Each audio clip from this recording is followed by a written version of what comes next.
pars. Quand ils viennent te détruire jusqu'à l'article de la mort, comme tu n'es pas encore mort, il y a de l'espérance pour toi.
Si notre voyage aura du succès.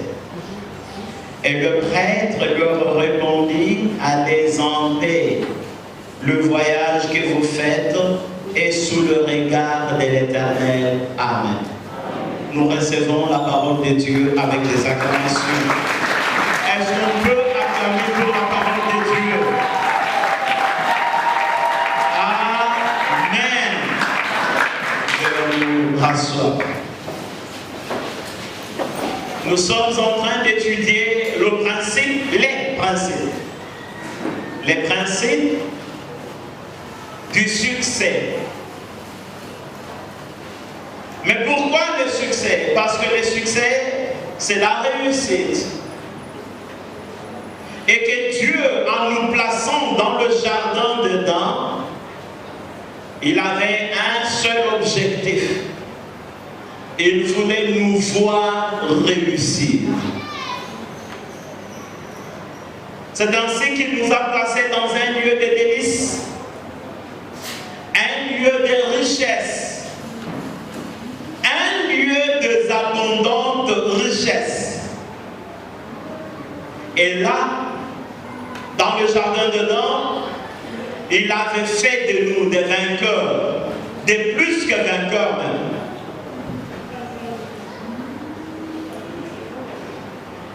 Et quand l'évangile est arrivé en Afrique, particulièrement au Congo, cet évangile portait aussi le costume des missionnaires. Et les missionnaires nous ont appris le verset célèbre de Matthieu, de béatitude: heureux les pauvres en esprit, car le royaume des cieux est à eux. C'est ainsi que le pauvre est entré à nous, parce qu'on s'est s'est limité plus à heureux le pauvre.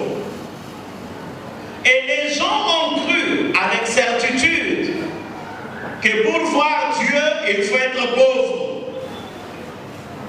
Et jusqu'aujourd'hui, les gens continuent à croire qu'il n'y a que les pauvres qui sont réellement des enfants de Dieu. Et cela est une erreur. C'est qu'aujourd'hui, si quelqu'un est béni, il a beaucoup d'argent, il ne faut pas que quelqu'un meure dans sa famille. Si quelqu'un mourait, on va dire, vous pensez que cet argent-là c'est pour rien. Les gens sont devenus limités dans leur réflexion. Et les gens ne pensent que c'est le diable qui donne la richesse. Et les gens dans leur tête, quand on vous voit vous épargner avec l'argent, devenir grand, on dit, il a touché à quelque chose. Moi, je suis venu te dire aujourd'hui que ton Dieu t'appelle à la richesse. Quand Pierre demande à Jésus-Christ, il dit, nous avons tout abandonné, nous avons tout laissé, qu'est-ce que toi tu vas nous donner? Jésus avait dit à Pierre, il est vrai que vous aurez la vie éternelle, il est aussi vrai que vous aurez au centuple ce que vous aurez perdu, ce que vous aurez abandonné, ce que vous aurez laissé à cause de moi.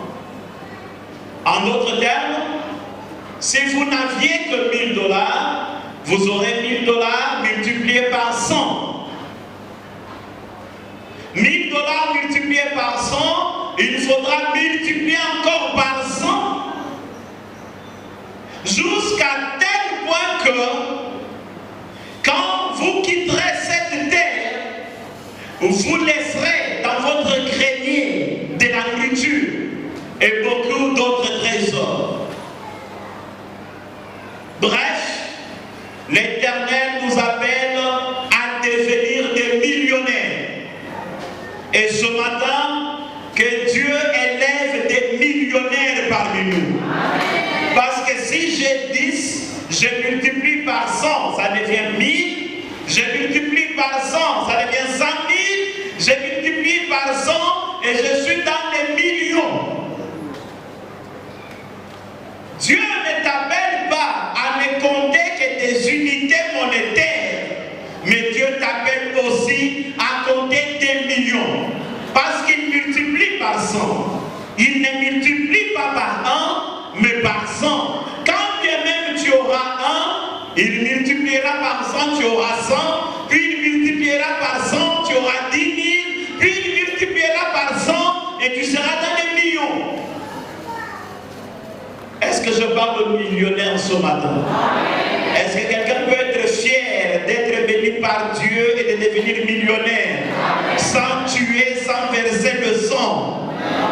Que Dieu vous accorde vos millions. Parce que c'est ça ce que Dieu veut. Si il ne le voulait pas, il ne pouvait pas nous placer dans le jardin d'Éden.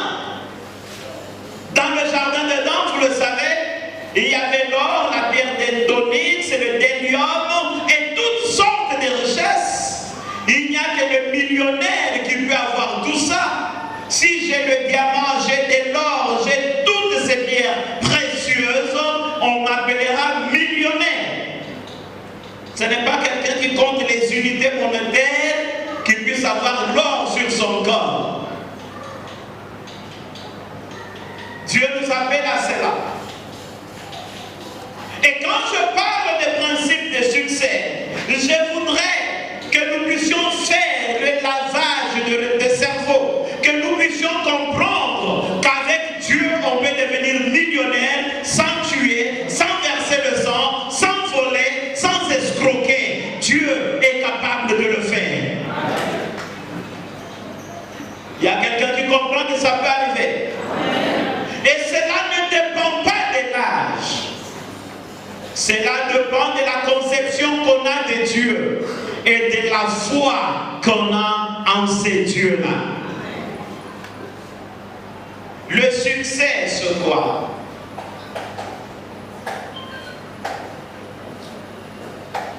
Quand les émissaires d'Anit posent la question au prêtre,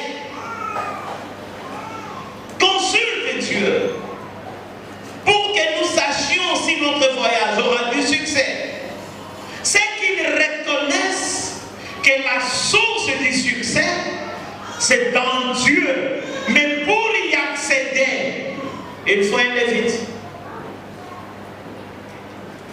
La source de bénédiction, c'est Dieu.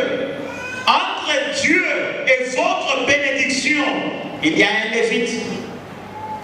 Entre Dieu et votre bénédiction, il y a le sacerdoce. Entre Dieu et votre bénédiction, il y a les serviteurs de Dieu. Entre Dieu et votre bénédiction, une parole doit être prononcée. Et tu dois comprendre ces choses. Devenir millionnaire avec Dieu, c'est cette parole de bénédiction qui doit sortir de la bouche du serviteur de Dieu. Pour que Dieu, source des millions, vous les accorde. D'abord la parole que vous saisissez, puis la matérialisation des millions dans vos mains. Ce matin, je proclame la parole du succès, la parole de la réussite, la parole des millions. Si vous la recevez, alors devenez millionnaire. Entre Dieu et votre bénédiction, il y a cette parole. Et cette parole ne peut sortir que de la bouche du prêtre, du lévite, du sacrificateur, de la bouche du serviteur de Dieu. Et cet homme dit, allez en paix. Il déclare la paix. Personne ne peut te donner la paix. La paix vient de Dieu. Et le prince de paix, c'est Jésus-Christ. Tu as besoin de la paix dans ta maison. Et pourtant, c'est ta maison. Tu peux manquer la paix. Tu sais, tu peux être dans ta maison et maltraité. Est-ce que tu sais ça? Tu peux être maltraité par ton cousin qui habite chez toi, par l'enfant de ta soeur qui habite chez toi, par l'enfant de ton frère qui habite chez toi, par ta petite soeur qui habite chez toi, par ton mari, par ta femme et aussi par tes propres enfants. Ta maison, tu as souffert pour en avoir. Mais les locataires biologiques qui sont dans ta maison peuvent te maltraiter. Alors tu as besoin de la paix. Cette paix, aucune personne ne pourra te la donner. Il n'y a que l'Éternel Dieu qui donne la paix. Allez en paix. Tu as besoin de la paix à ton travail. Mais si tu n'as pas de paix, tu ne vas pas produire. Quelle que soit ton intelligence, quand on manque la paix, on fait des confusions. Et vous pouvez même oublier que 1 plus 1 égale 2. Vous pouvez facilement dire je ne sais pas. Ou encore égale 5. Ce n'est pas parce que tu ignores, mais parce que tu n'as pas de paix. Tu as besoin de cette paix pour ta santé. Ce n'est pas le nombre de comprimés, de capsules que tu avales, mais c'est la paix qui vient de Dieu qui donne la santé. Tu as besoin de cette paix même au sein de l'Église. Si tu n'as pas de paix, tu ne t'élèveras pas, tu ne serviras pas Dieu. Quand tu vas t'élever, tu ne parleras que de toi, de tes douleurs, de tes souffrances, et tu risques de maudire Dieu. Mais si tu as la paix relèvera ta vie et tu seras heureux. Allez en paix. Vous êtes sous le regard de l'Éternel. Un homme béni, c'est un homme qui est contrôlé par Dieu. Un homme qui est surveillé par Dieu. Un homme qui est pris en charge par Dieu. C'est ça l'expression. charge par Dieu. Celui-là, c'est un homme béni. Parce que la bénédiction de l'Éternel ensuite, et Dieu ne l'a fait suivre d'aucun chagrin. Quand Dieu te bénira, tu auras la paix et tu n'auras pas de chagrin. Pourquoi? Parce que l'Éternel te contrôle. L'Éternel te prend en charge. Je n'ai jamais vu un bébé aller acheter les pampers pour dire je viens de faire pipi, je dois m'échanger. Mais ce sont les parents, en prenant en charge leurs enfants, ils savent combien de pampers faut-il acheter pour échanger le bébé, et cela après combien de temps, avec quelle fréquence. Ce sont les parents qui savent quand est-ce que le bébé doit manger, quand est-ce qu'il va s'habiller. Cela, c'est une prise en charge. Quand tu te confies à Dieu, tu deviens comme un bébé entre ses mains. Il te prend en charge. Il connaît la fréquence de ta nourriture, la fréquence des changements de tes pampers. Il connaît quand est-ce que tu dois te laver, quand est-ce que tu dois dormir. Et il sait te dorloter pour que tu dormes profondément. Et quand toi tu dors, lui, il ne sommeille ni ne dort. Nous avons besoin d'être pris en charge par Dieu. Et il nous défendra. Le psalmiste dit, j'élève mes yeux vers les montagnes. C'est lui qui garde Israël. Il ne sommeille ni ne dort. C'est que le psalmiste dit. Quand je regarde à l'Éternel, quand j'ai confiance dans ces dieux, je n'aurai pas honte. Il me prendra. Il prendra soin de moi. Il me prendra en charge. Il se chargera de moi. Et je vivrai les meilleurs de moi-même.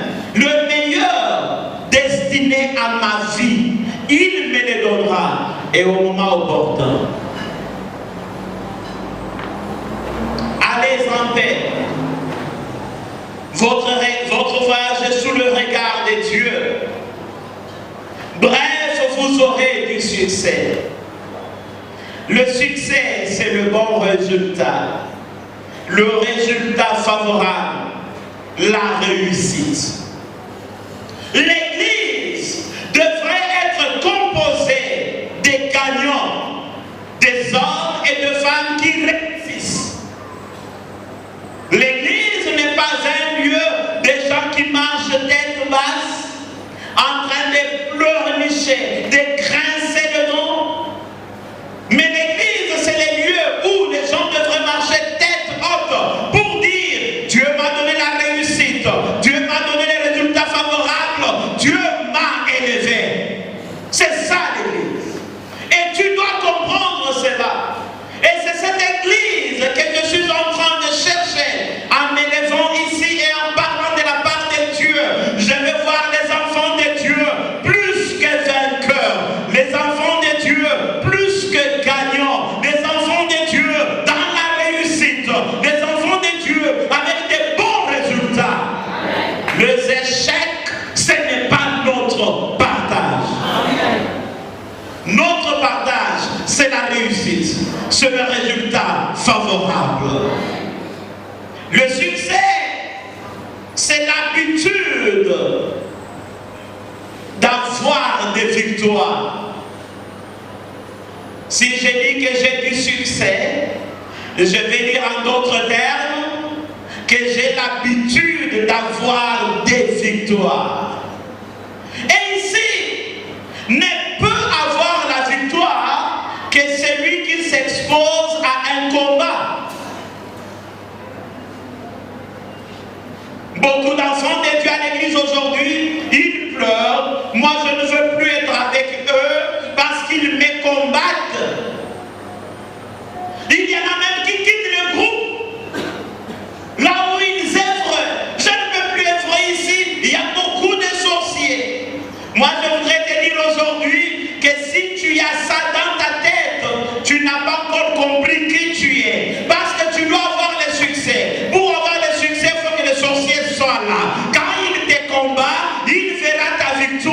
et tu seras célèbre dans le monde des sorciers. On parlera de toi.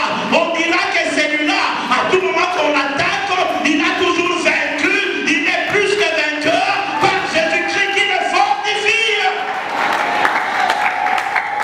Tu dois être fier d'affronter certaines réalités et de remporter la victoire. Tu dois être fier. C'est ça le succès. Quelqu'un qui remporte la victoire. On ne peut pas remporter la victoire dans le vide. Il faut s'exposer à un combat. Et nous sommes toujours exposés à un combat. Combat de pauvreté, combat de célibat, combat de stérilité, combat de maladies incurables, combat de malédiction, ainsi de suite. Mais dans tout ce combat, nous sommes plus que vainqueurs par Jésus-Christ qui nous fortifie. Le succès, c'est une approbation limitée à la critique du public. Le public vous critique, vous apprécie pour un temps. Et pour un autre temps, le même public peut vous rejeter. C'est ainsi que nous pouvons voir dans la chanson, il y a des chansons qui ont fait 1 mois de succès, 1 année, 5 ans, puis aujourd'hui on n'en parle plus. Et pourtant, à un moment donné, quand on n'a pas encore joué cette chanson-là, la fête n'a pas encore commencé. Mais aujourd'hui, ça ne dit rien. C'est-à-dire un succès limité. Alors, pour que le succès ne soit pas bref, ne soit pas limité, pour que le succès s'étale sur toute notre vie, nous avons besoin de suivre la bonne personne. C'est notre deuxième principe.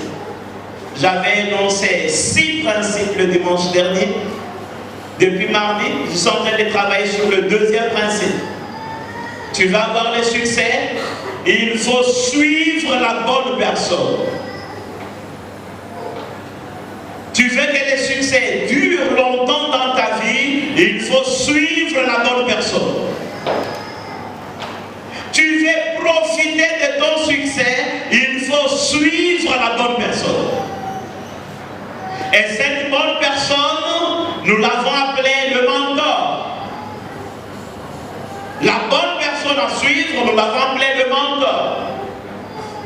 Et j'avais défini le mentor comme étant un expert, une personne humaine comme vous et moi, qui vous apporte de l'aide. Il amène de l'aide dans votre vie pour que vous ayez du succès, ça c'est un. De 2, pour que le succès dure longtemps avec vous. De 3, pour que vous puissiez profiter de votre succès. Il faut avoir un mentor. Il faut suivre la bonne personne. Dans le cas contraire, vous aurez du succès, mais vous ne profiterez pas de ce succès. Tout comme vous aurez le succès, mais le succès ne prendra pas beaucoup de temps. Ça va s'arrêter dans un bref délai. Ceci m'amène à dire que quand je parle du succès, je vois la célébrité et la fortune. Ne peut prétendre avoir le succès que celui qui est célèbre et qui est fortuné. La fortune, c'est ce que j'ai appelé les millions. La célébrité, c'est celui que j'ai appelé le millionnaire. Donc, ne peut avoir le succès que celui qui a la célébrité et la fortune. Nous avons besoin de la célébrité Et nous avons besoin de la fortune. Vous pouvez être célèbre et ne pas être fortuné. Beaucoup de gens, ils ont atteint la célébrité, mais ils n'ont pas profité de leur fortune. Et si tu es à côté d'un mentor, si tu es en train de suivre la bonne personne, tu seras célèbre et fortuné. Les millions. Célébrité et fortune. Quand on n'a pas de mentor, il est difficile de profiter de son succès, de profiter de sa célébrité. C'est difficile. Et là, je vais vous donner un exemple. Depuis 2004, j'ai commencé à produire des émissions à la radio sur la fin du monde, sur l'eschatologie. Pour moi, quand je termine l'émission, on me salue, on me dit c'était très bien, c'était amplement suffisant. Pour moi, quand je termine l'émission, il y a un coup de téléphone, il y a un mail, on me dit non, écoutez, pasteur, tu étais fantastique, tu as bien parlé, c'était suffisant. C'est ça ce que j'appelle célébrité. Vous êtes avec moi? Amen. C'est cela ce qu'on appelle célébrité. Mais écoutez, il y a quelques mois passés, j'ai rencontré le pasteur Serge Mamba. Il venait de Dallas. Moi, je n'ai jamais été à Dallas. Je rencontre ce monsieur dans un restaurant, on s'embrasse, on se parle. Puis il me dit, tu étais rentré depuis quand? Tu sais, j'ai beaucoup apprécié. On est en train de vendre tes émissions et tu as fait du bon travail. J'ai dit quoi? On vend mes émissions à Dallas. Je suis célèbre à Dallas. Qui vend? Je ne sais pas. Il a déjà gagné combien? Je ne sais pas. L'appétit de manger était terminé. J'ai commencé à faire les calculs. Depuis 2004 jusqu'à aujourd'hui, ce monsieur, il a commencé à vendre quelle émission? De quelle année? À combien? Vous êtes avec moi? La célébrité est là. Quand on parle de pasteur Boni, d'ailleurs je vais à Dallas, je dis c'est moi Boni qui va me croire. Qui va me croire? Et j'irai comment? Parce qu'il a déjà bouffé tout l'argent. Et même si je me mettais à vendre, qui va acheter? Parce qu'ils ont déjà acheté. Je n'avais pas un technicien à mes côtés. Si j'avais un technicien à mes côtés, il allait me dire, monsieur, ce que tu produis, c'est de l'argent. Voilà comment on va faire. Voilà comment on va faire. Tu auras autant et moi aussi j'aurai autant. Maintenant, rien du tout dans ma poche. Mais dans la poche de quelqu'un, il y a quand même quelques pièces de monnaie. Est-ce qu'il y a quelqu'un qui me suit? Tu peux être célèbre, mais non fortuné. Pourquoi? Tu n'as pas un mentor. Je te dis, Seigneur, et vous savez, de telles informations arrivent toujours quand tu as besoin d'argent. Hein? Quand tu as tellement besoin d'argent, on vient te dire que ton argent a été bouffé par quelqu'un d'autre.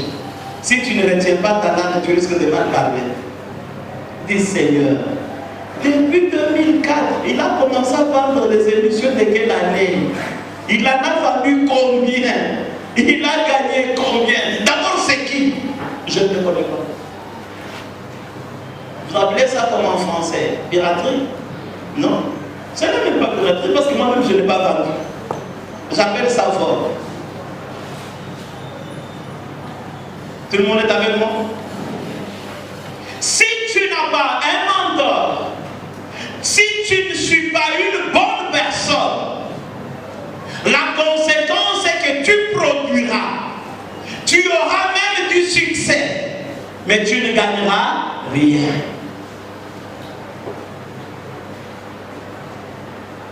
J'ai suivi un grand boxeur, noir américain, Tyson, Mike Tyson. Quand il parlait de ce manager, il dit ce sont des mauvais. Ils ont tout gagné, lui n'a rien eu.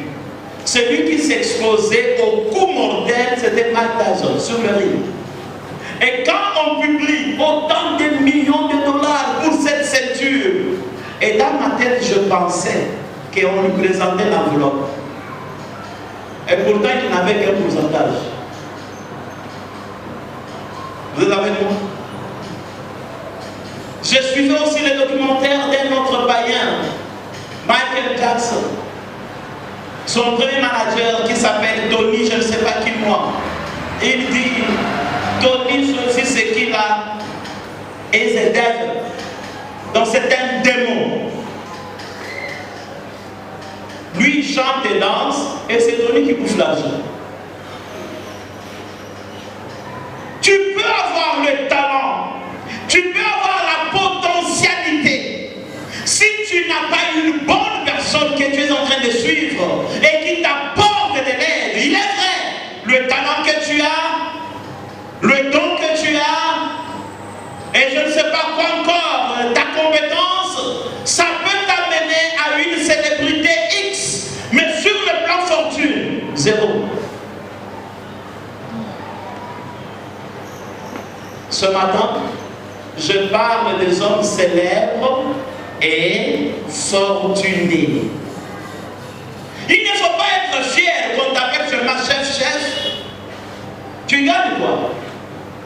Quand tu arrives, tout le monde se met debout, chef. Après, tu gagnes quoi? Il faut être chef.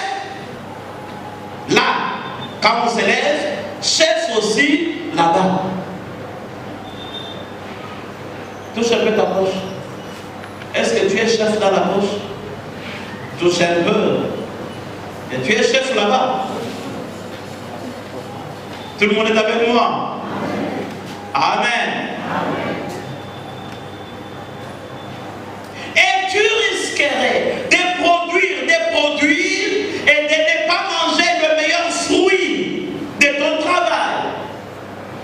Et pourtant, le Seigneur nous appelle à produire et à manger le meilleur fruit de notre travail. Je ne sais pas combien tu as déjà produit. Combien de personnes ont été enrichies par ton travail. Et qu'est-ce que tu as eu? Célébrité sans fortune. Exemple maintenant dans la Bible. Revenons dans la Bible. Est-ce que vous connaissez un monsieur dans la Bible du nom d'Hérode? Est-ce que vous connaissez ce nom-là? Qui se souvient d'un nom Hérode dans la Bible? Il y a quelqu'un qui se souvient? Oui ou non? Oui. Il était roi. Très bien. Ce n'est pas l'apôtre Hérode. Il n'était pas apôtre. Il était roi. Très bien. Je suis content. Et son épouse s'appelait... Ah, voilà. Son épouse s'appelait... Hérodias. Vous avez oublié. Hérodias était la femme du frère d'Hérode, n'est-ce pas? Et Hérodias avait une fille. Vous vous souvenez? Est-ce qu'on se souvient qu'elle avait une fille? Qu'est-ce que la fille a fait? Ce qui est connu dans la Bible. Ce qui a rendu cette fille célèbre dans la Bible. Qu'est-ce qu'elle avait fait? Elle avait dansé. Amen. La fille d'Hérodias a dansé jusqu'à ce que le roi s'élève de son trône. Quelle célébrité! Quelle célébrité! Elle a dansé à telle enseigne qu'elle est restée seule sur le terrain, sur scène. Et le roi s'élève. Écoutez ce que la célébrité donne à cette fille. Le roi lui dit, et là-bas il y avait toutes les les forces vives, tous les généraux, je ne sais pas moi, les notables, comment on les appelle encore, tous étaient là. Et la parole du roi en ce temps-là était irrévocable. Le roi parlait. Et il dit à la fille, dans sa célébrité, il dit à la fille, demande-moi ce que tu veux. Ah, si c'était à moi qu'on avait posé une telle question. Et le roi ajoute, suivez très bien. La célébrité amène la fortune. Le roi ajoute, il dit, demandez-moi même une portion de mon royaume, je t'en donnerai. Oh là là, si on me donnait seulement Guir ici à gérer. Hein? Combien de taxes de dépôt de ciment je vais encaisser? Combien de taxes de parking? Combien de maisons de couture? Combien? Oh là là là là là là! Ne vous en faites pas, même si cette route n'est pas praticable, l'argent il y en aura toujours. Il y en aura toujours. On demande à la fille. Et elle va consulter une mauvaise personne. Vous êtes avec moi? La célébrité, elle en avait. La fortune était déjà sous le plat. Elle va consulter une mauvaise personne. La mauvaise personne s'appelle... Non, vous avez lu la Bible en 1900. Je vois. La mauvaise personne qu'elle est allée consulter, c'était Hérodias. C'était qui? Sa propre mère. Est-ce que Hérodias avait appris que dans peu de temps, sa fille peut devenir reine? Est-ce qu'elle avait appris? Oui, elle était là. Elle a appris. Est-ce qu'elle savait que dans peu de temps, sa fille peut devenir trop riche même, avec beaucoup de respect? Est-ce qu'elle le savait? Oui. Qu'est-ce que sa mère va lui demander de demander? La tête de Jean-Baptiste. Elle a consulté la mauvaise personne. Et le roi qui dit, la tête de Jean-Baptiste, mais tu l'auras dans 5 minutes. Dans moins de 5 minutes, on lui tend le plat avec la tête de Jean-Baptiste. Elle a gagné combien? Quelle fortune? Qu'est-ce qu'on fait avec une tête? On vend. Célébrité, pas de fortune. L'histoire terminée. Est-ce qu'on parle encore d'être dans la Bible? Quelqu'un a compris la leçon? Les capacités que Dieu t'a données, le talent qu'il t'a donné, le don que Dieu t'a donné, si tu te mettais à l'exécuter, ça va t'écrayer la célébrité. Et la célébrité attirera la fortune. Quand la fortune arrive, si tu ne suis pas une bonne personne, tu vas tout perdre dans la minute. Mais si tu es à côté d'une bonne personne, tu auras tout sur le plat. Sur le plateau, il y avait la tête de Jean-Baptiste. Elle a perdu la portion du royaume. Elle a perdu l'honneur. Elle a perdu le respect. D'ailleurs, on a dit au roi à côté, je m'imagine, roi, tu as commis une erreur terrible de lui demander la portion du royaume. Mais comme elle a demandé la tête de Jean-Baptiste, c'est elle-même qui a perdu. Tu es Jean-Baptiste, ça vaut quoi? Rien du tout. Mais diviser le royaume, ça coûte quelque chose. Tu es avec moi? Peut-être que tu es passé aussi par là. Dieu t'a élevé, tu es devenu célèbre, mais qui as-tu consulté? Elle a consulté la mauvaise personne. Elle a perdu la fortune. son histoire aussi était terminée. Elle est devenue vulgaire comme n'importe quelle fille de la rue. D'ailleurs, elle n'avait même pas d'héritage dans ce royaume. Mais l'occasion d'avoir l'héritage était là. Mais elle a perdu parce qu'elle a consulté la mauvaise personne. Je t'en supplie, consulte la bonne personne. Amen. Deuxième exemple dans la Bible, c'est Méphibosheth. Méphibosheth, c'est une personne avec handicap. Lui-même s'appelle un chien. Quand le roi l'appelle, il se compte comme un chien. On peut t'abattre ou ne pas t'abattre, tu n'as aucune valeur. Mais le roi l'a élevé en dignité. Méphibosheth mangeait à la table du roi. Il est devenu célèbre. C'est pour cela que la Bible en parle.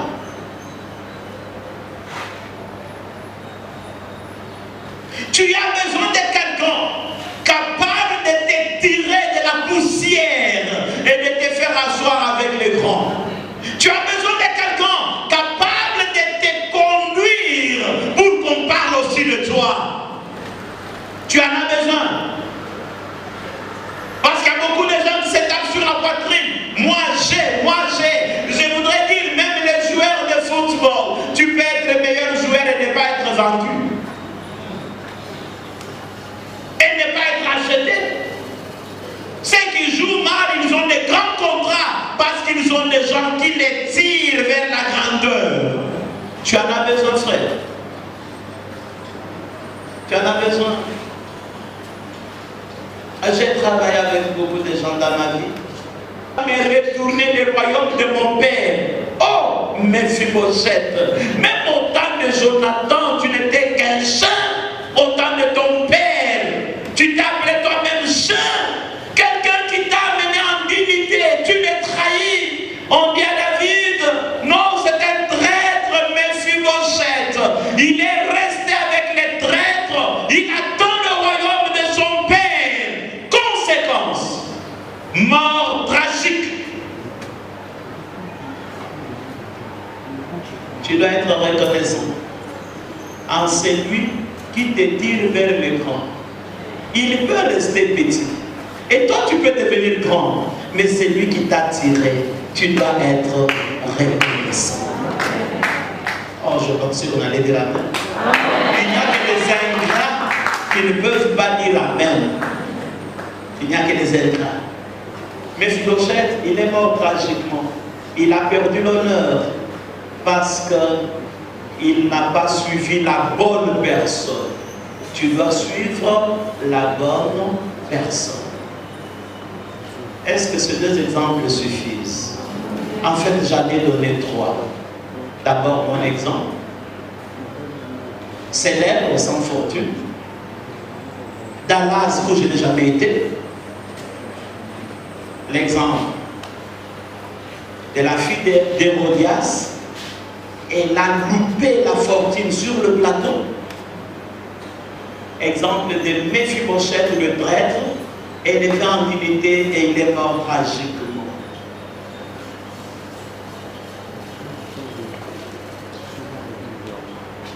Le succès, c'est la célébrité et la fortune. Presque tous les personnages de la Bible qui avaient suivi la bonne personne, ils ont eu la célébrité et la fortune.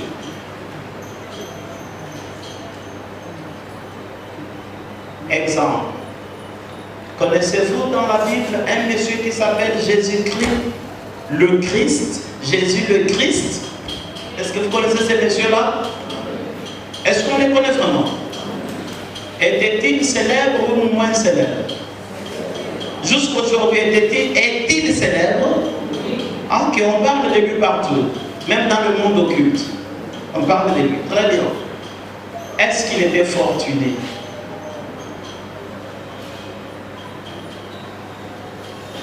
Est-ce que Jésus était fortuné? Est-ce qu'il avait l'argent? Hein? J'ai plus de 100 personnes devant moi, plus même de 200. Vous ne savez pas me dire s'il était fortuné ou non, oui ou non. Je pose la question, était-il fortuné ou il était pauvre? C'est ça. Ah. Voilà. Que vous n'arrivez pas à me répondre. Et je voudrais vous dire qu'il était fortuné. Exemple. Exemple de sa richesse. Oui. Son habit. La robe qu'il portait. Jésus était tué comme un maudit, comme un malfaiteur. On avait détruit tous ses avoirs. Mais arrivé à la robe, les gens disent non, non. Cette robe sans couture, qui coûte cher comme ça, c'est inutile qu'on la détruise, gardons-la.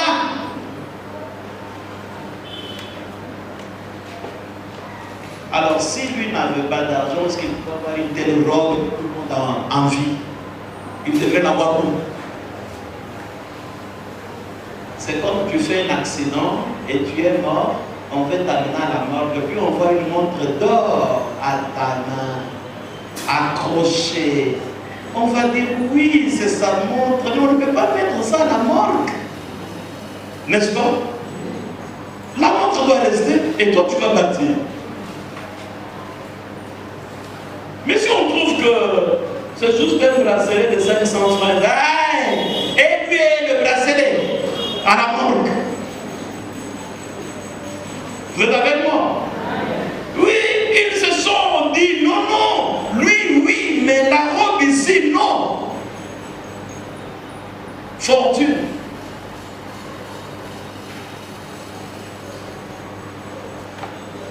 Quelle est la bonne personne que Jésus avait suivi? C'était son père, qui était son mentor. Pierre avait pour mentor Jésus-Christ. Est-ce que Pierre était fortuné? Oui. Parce que s'il n'était pas fortuné, il n'allait pas continuer à le suivre. Quand Pierre ne voyait pas clair, il a dit hey, monsieur, attendez d'abord. Tu nous demandes de te suivre? Oui. Nous aurons quoi? C'est-à-dire que Pierre cherchait la fortune. Bouge un peu comme ça, tes doigts. Ah, Pierre cherchait la fortune.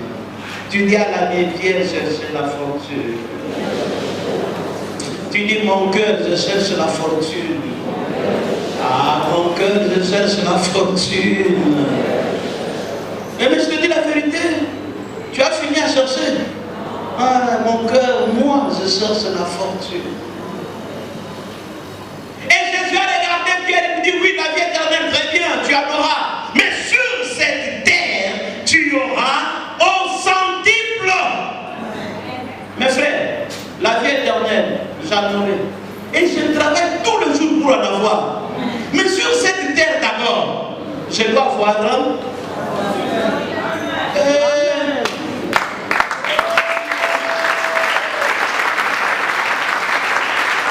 Est-ce que tu as la foi?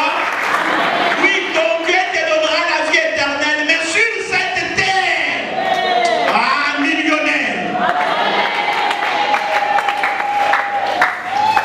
Je dois aussi prendre des heures et des heures en train de... Vraiment. Toi, tu ne prends pas 5 minutes. Parce que c'est 3 ou 4 billets. Tu connais déjà c'est combien. Mais il faut arriver à un temps où tu oublies c'est combien. Tu comptes. Puis on compte pour toi. C'est ça au centuple. Je suis en train de parler aux hommes et aux femmes qui verront leur vie éclater en millions. Devenez millionnaires. Devenez millionnaires. Que vos avoirs soient multipliés par 100, par 100, par 100, par 100. Aussi longtemps que vous êtes sur la terre, que votre vie se multiplie par 100 et devenez millionnaire.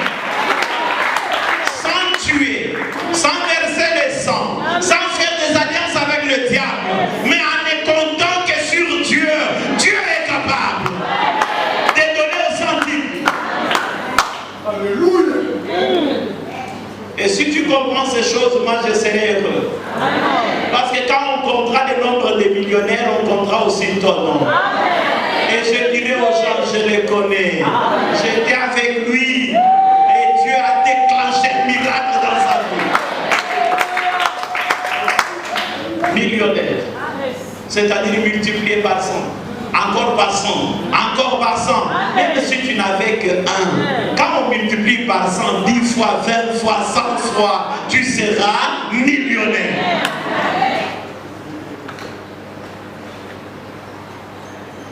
Pierre l'était, parce qu'il a eu la promesse. Ceci montre à suffisance qu'en suivant Dieu, il y a des choses qui doivent se passer. Suivez Hébreux chapitre 6 verset 11 à 12. Hébreux chapitre 6 verset 11 à 12. Nous désirons que chacun de vous montre le même zèle pour conserver jusqu'à la fin une pleine espérance, en sorte que vous ne vous relâchiez point et que vous imitiez ceux qui, par la foi et la persévérance, héritent des promesses. Héritage des promesses. Dieu dit dans ses promesses, tu seras la tête et non la queue. La tête et non la queue. Tu prêteras, tu n'emprunteras pas. Celui qui prête, c'est celui qui a. Celui qui emprunte, c'est celui qui n'a pas. Mais toi, tu donneras. Et tu auras beaucoup plus de bonheur à donner qu'à recevoir. Et il y a autant de promesses. Tu mangeras le meilleur fruit du pays dans lequel tu vis. Comme j'ai vu au Congo, je dois voir l'or du Congo, le cobalt du Congo, le pétrole du Congo. Que sais-je encore? Je dois en avoir, c'est là mon partage. Je termine mon deuxième point en tirant quelques conclusions.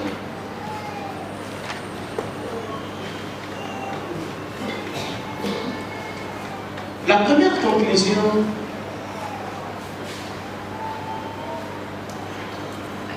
quand Dieu va te donner la paix, parce que tu es sous contrôle de Dieu, tu vas bénéficier de toutes tes richesses sans inquiétude. C'est ma première conclusion. Cette conclusion, je l'ai tirée de l'expression des Quinois, des commerçants quinois. Quand ils mangent au marché, ils disent ceci: Colombo, Azolia Mbongo Naye, sans plaignant. Mbongo Naye Moko, Azolia Mbongo plaignant. Sans plaignant. Donc quand Dieu te donnera la paix, tu auras ta célébrité et ta fortune. Alors, tu te réjouiras de ta célébrité et de ta fortune sans plaignant. Deuxième conclusion. Je tire de l'adage Swahili fort. Ce que tu manges, ce qui est à toi. Les Swahiliphones disent comme ça. Ce que j'ai mangé là, qui est dans mon ventre, c'est ce qui est à moi. Ce qui est sur la table, je ne sais pas. Peut-être en voulant manger, on peut me l'arracher. Donc, quand Dieu te bénira, tu profiteras de tes millions, car ces millions sont à toi. Personne ne viendra arracher. Troisième conclusion. Dieu m'appelle à la célébrité et à la fortune. Je dois suivre une bonne personne. Sinon, je risquerai de perdre ma fortune. Je dois suivre une bonne personne pour que ma fortune dure longtemps. Je dois suivre une bonne personne pour que je sois en mesure de me réjouir de tout ce que Dieu me donne.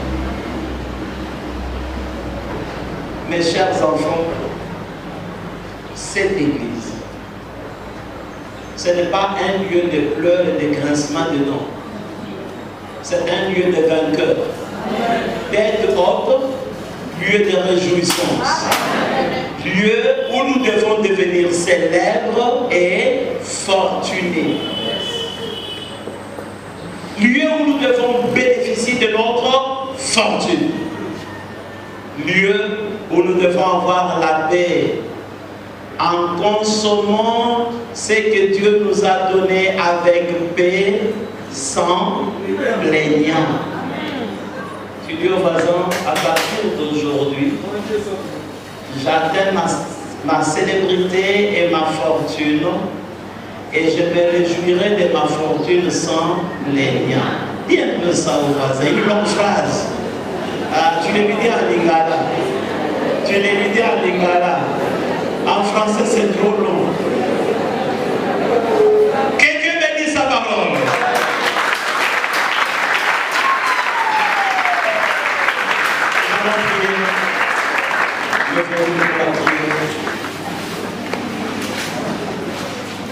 Tu as besoin de suivre la bonne personne qui t'aide à avoir le succès et à profiter de ton succès, qui aide à ce que ton succès dure avec toi, demeure avec toi. Comme les anglophones disent, last forever. Tu en as besoin. Tu as besoin. S'il y a quelqu'un qui t'a aidé à être élevé en divinité, c'est la bonne personne. Ne l'abandonne pas, sinon tu vas contracter une mort tragique. Et si tu n'as pas une bonne personne, prie Dieu aujourd'hui qu'il te donne une bonne personne, qu'il t'aide. Tu as produit avec tes talents, tu as aidé beaucoup de gens, mais toi-même, qu'est-ce que tu es devenu? Après avoir aidé tous ces gens, qu'est-ce que toi tu es devenu? Je disais le matin, quand je suis entré à l'université, il y avait un étudiant qui était en première année de graduat, qu'on appelait docteur. Il avait fait 7 ans à l'université. Il connaissait toutes les facultés et tous les professeurs. Il échouait partout, refusait, il pouvait attraper l'inscription ailleurs. Il nous aidait, il nous expliquait tout, il connaissait beaucoup de choses, mais il ne passait jamais les classes. Il nous a aidés, nous on a fini, mais lui, je ne sais pas ce qu'il est devenu. Est-ce que tu n'es pas aussi docteur en première année de graduat? Est-ce que tu n'es pas une sorte de marchepied pour les autres? Aujourd'hui, tu ne dois pas être marchepied de quelqu'un. Tu dois avoir ta célébrité et ta fortune. Oui, prends tout, Seigneur.